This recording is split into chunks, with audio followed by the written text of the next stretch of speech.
రమ్య భవన నిర్మాణంలో రాళ్ళెత్తిన కూలీలారా, నూలు బడికి పోగులు తీసి మేలు బట్టనేసేవాడా. రమ్య భవన నిర్మాణంలో రాళ్ళెత్తిన కూలీలారా, నూలు బడికి పోగులు తీసి మేలు బట్టనేసేవాడా.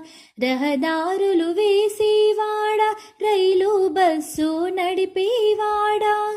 రహదారులు వేసేవాడా, రైలు బస్సు నడిపేవాడా. మీ శ్రమదన ఇంధనముతో సాగుతోంది ఈ లోకం.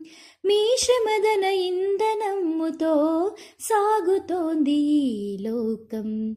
శ్రమజీవుల హృదయంలో స్వేద వేద గానంలో పునీతమై తిరుగు